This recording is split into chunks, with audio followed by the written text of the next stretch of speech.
Hello, everybody. I'm Paul Ryden. Early on, one of the first bits of advice that writers get is to write what you know. Well, someone who's been in TV news, for instance, is best equipped to write about the inner workings of a TV newsroom. A former congressman knows best about how to write a novel about the backroom deals in Washington, and it's why most of Attorney John Gresham's books are about the legal system. He can write about it convincingly. Our guest today has spent most of his career in banking, and he's concocted a novel of intrigue about the underbelly of offshore banking and its ties to global corruption. The book is The St. Kitts Connection, and its author is AlanETonks, and he joins us from Wellington, Florida. Alan, good to have you with us today. My pleasure, Now, Paul. My before pleasure. before getting into the book, tell us a little about your background. Where are you from, and Sure. what have you done? Well, I was born and raised in England. I became naturalized in 72. I immigrated in 64 when I was 21 and got a job as a teller in a bank.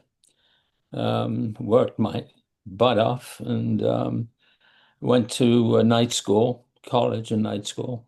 And by 1974, I became vice president. And then I left that bank in Baltimore and went to Wilmington Trust in Wilmington, Delaware, Mhm. where I was senior vice president. And then I left there and took a job down here in West Palm Beach as vice chairman and chief operating officer. Oh, I forgot. I ran a bank Minnesota. in Minnesota. Yeah. Yeah. I ran a bank there for a couple of years and then came down here and got involved in a bank that was owned by a maverick, and I was a conservative banker, and we just couldn't get along. So I ended up losing my job, and that's how this story began after I left that bank. Hmm.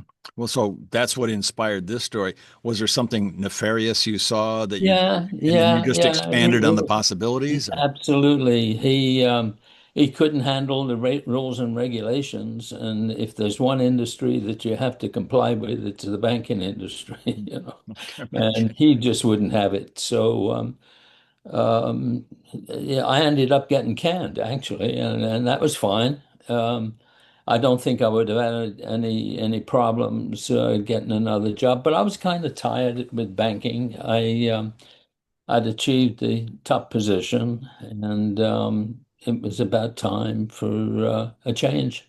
It's interesting. You said you came over here when you were 21. Is coming to the United States always something you always wanted to Oh, do? absolutely. I Really? can remember the Roy Rogers cowboy books Mhm. and going to the matinees and watching American movies and oh Mhm. yeah, I just absolutely had to come. I actually came over here when I was 17 for 6 months, and then I went back and got some things done and immigrated when I was 21. Actually, in England, you don't leave the house really until you're 21. Uh-huh. That's when you get the key to the door so that you can let yourself back in. But yeah, it was a move that I'd planned for years and years. I can remember, when I was 7 or 8 years old, wanting to come to the United States. Really? What was the reaction of your folks?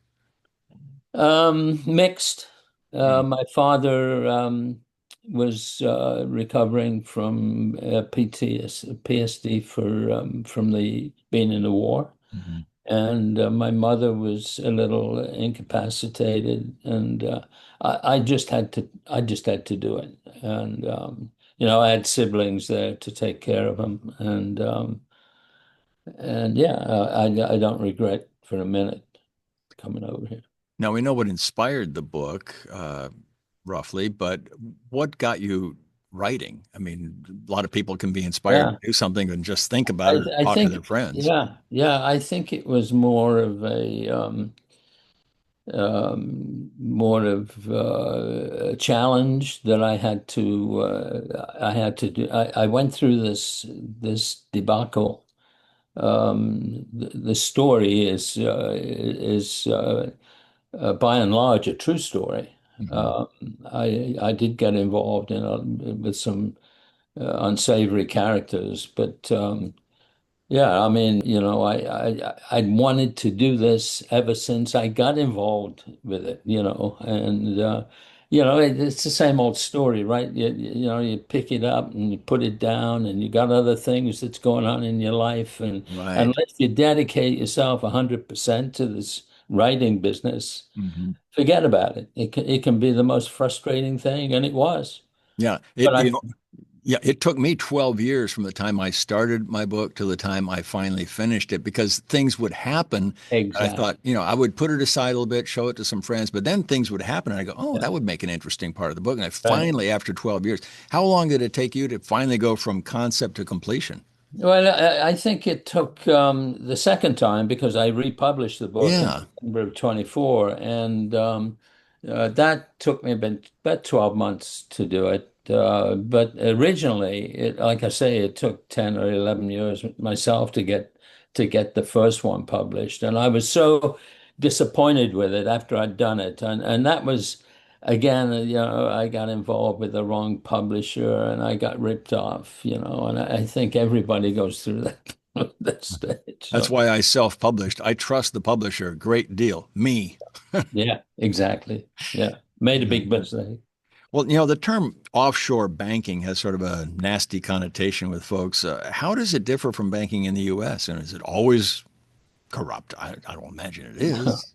No, it's not all corrupt. In fact, it can be a great Yeah. avenue for businessmen that want to do business overseas with a different currency. It's a lot of these banks are thriving, and a lot of people that use them are thriving, but they can be a problem, Mhm. and they can, entertain people that want to hide money, hide them from the tax man.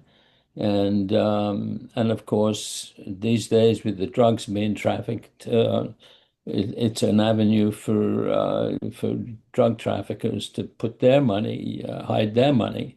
Mhm. But if you go to a bank like Wells Fargo, for instance, they have offshore facilities. All the big banks have offshore facilities, and but the one in St. Kitts was not a part of a big financial center. It was a standalone bank that was approved locally, and and it was there just for the revenue collections, and Mhm. it was a bad thing. What were the characters in your book up to? Was it drugs? Was it money laundering? All of the above, Oh, money really? laundering, weapons trading. Good Um, grief. yeah, and it was all part of the book is dedicated to the Liberation Tigers of Elam, which is a terrorist organization out of Sri Lanka. And it was that got Gandhi assassinated. The book starts off with the assassination of Yeah, Rajiv.